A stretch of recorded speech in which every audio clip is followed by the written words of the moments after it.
sembahan yang dibuat itu, sembahan mereka itu ada 4. Nanti kalau kita bicara di surat Nuh, nanti kita bicarakan patung-patung mereka namanya apa. Ada yang Suwa, ada yang Wat, itu namanya itu. Kemudian diikuti lagi kapan zamannya Nabi Ibrahim alaihissalam. Maka ketika Ibrahim ini menegur ayahnya si tukang pembuat patung, siapa namanya? Azar. Ketika Nabi Ibrahim menegur ayahnya si tukang pembuat patung yang disembah itu, kemudian ayahnya mengatakan, wahai Ibrahim, kamu ini menegur hanya main-main apa tenangan? Kalau hanya main-main ya tidak masalah, tapi kalau sungguh-sungguh berarti kamu itu merupakan musuh dari orang tuanya. Terus saja berlanjut sampai pada zaman Rasul-Rasul berikutnya. Di antara sekian Rasul itu hampir diutus itu hampir bersamaan waktunya. Misalnya Nabi Ibrahim itu bersamaan waktunya dengan Nabi Lut, tetapi dulunya sama-sama diutus di daerah Babilonia atau Mesir. Tapi Ibrahim kemudian pindah. Antara Nabi Musa, Nabi Harun, juga Nabi Syuaib itu juga diutus dalam kurun yang sama. Bahkan Nabi Musa itu akhirnya menjadi menantunya Nabi Syuaib alaihissalam.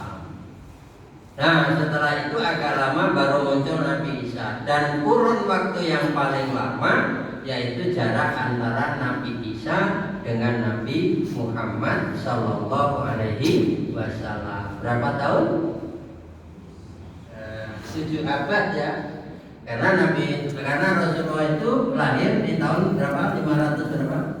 Atau menjadi Rasul tahun 600-an berapa gitu? Tidak hafal ya. Berarti sudah hampir 7 abad, 6 abad lebih. Itu jaraknya. Nah, jarak di antara itu dulu itu mestinya orang mengikuti kitab yang membawa hukum adalah kitab Taurat, bukan Injil. Sudah pernah saya sampaikan Injil, hukum-hukum itu Injil mengikuti hukum kitab Taurat. Apa dulu kitab yang pernah mungkin barangkali ingat? Apa? The Ten Commandments, yaitu ayat 151, 52, kemudian sampai 153. Surat apa? Suratnya itu sebelum surat Taubah. Itu surat apa?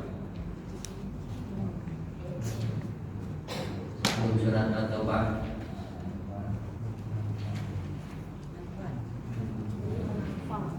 Al-Anfal. Ayatnya ayat yang ke coba Al-Anfal sebelum Al-Anfal berarti Al-Anfal.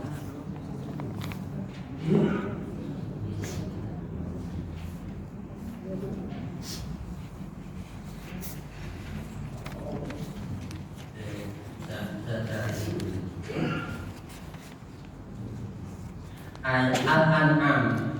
Al-An'am ayat 151 sampai ke ayat yang ke 153.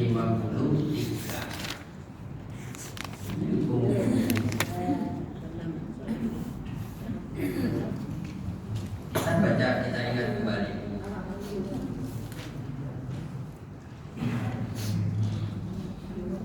Yuk kita baca bersama. A'udzu billahi minasy syaithanir rajim. Qul ta'alu atlu ma harrama rabbukum 'alaikum alla tusyriku bihi syai'an. Alla tusyriku bihi syai'an wa bil walidaini wala taqtulu awladakum min imlaq nahnu narzuqukum wa iyyahum wal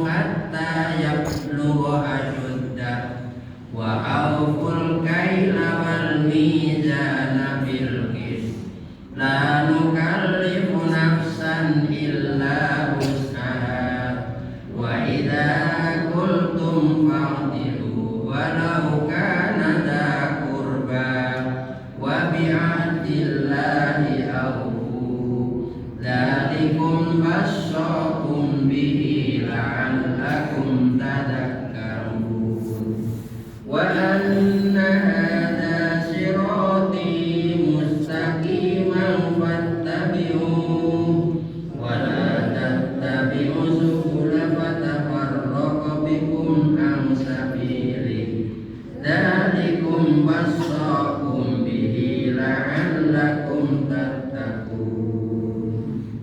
Tiga ayat ini diakhiri dengan kalimat yang hampir sama.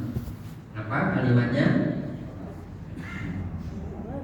Wassaqum bihi. Kalau yang pertama yaitu wassaqum bihi la'allakum taqilun. Yang kedua wassaqum bihi la'allakum tadhakkarun. Yang ketiga wassaqum bihi la'allakum tattaqun. Nah, ini taqilun itu berarti orang yang berakal. Maka di ayat itu diterangkan oleh Allah ini yang namanya hukumnya Nabi Isa. Qul katakanlah aku bacakan kepadamu kayak gitu. Ta'alau atlu ma harrama rabbukum alaikum. Katakanlah marilah aku bacakan apa yang diharamkan Tuhan kepadamu. Apa? Allah tusyrik bihi syai'a. Janganlah kamu mempersekutukannya. Wabil walidaini ihsana.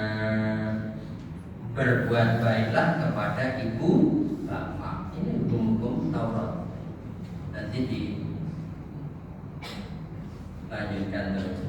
Berencana vasektomi, tubektomi ini haram. Karena itu orang-orang yang takut mempunyai anak, takut kalau tidak bisa ngopeni. Padahal setiap anak, kata orang Jawa, kabeh anak gowo rezeki dhewe. Dan memang itu rezeki setiap yang bernyawa sudah ditentukan rezekinya oleh Allah Subhanahu wa taala. Ada yang dilapangkan, ada yang disempitkan sesuai dengan kehendak Allah Subhanahu wa taala. Bagi orang mukmin, kalau dilapangkan rezekinya harus bersyukur. Seorang itu menjadi kaya bukan karena dia, tapi karena Allah melapangkan rezekinya. Tapi bagi orang mukmin yang rezekinya sempit, jangan putus asa, tapi bersabarlah karena memang rezeki itu sudah kehendak Allah Subhanahu wa taala. Ada satu hadis yang mengatakan bahwa jarak antara orang miskin dengan orang-orang yang kaya ketika masuk surga itu jaraknya 500 tahun atau sehari, setengah hari. Sehari kan di Quran dikatakan sama dengan satu hari di akhirat sama dengan 1000 tahun. Karena jaraknya itu setengah hari berarti 500 tahun jaraknya itu. Lah ngopo kok sampai begitu? Nah, sing dihisab sithik. Bahkan nek Jawa, kalau ibu-ibu kalau dari masjidmu kena merah atau ganti, kan gitu toh? Karena miskin. Mampunya itu maka hisabnya ringan. Beda kalau ibu-ibu kait setiap hari setiap ke masjid mukenanya ganti. Kenapa? Saking kaya doling hisab jadi kesuwen.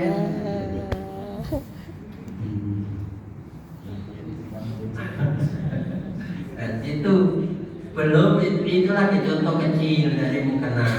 Apalagi nanti yang lainnya itu nanti lama caranya itu. Maka wala taqrabu terus dilanjutkan, wala taqtulun nafsal lati haramallahu illa bil haqq, maka dzalikum wasaqum bihi la'allakum taqilun. Yang demikian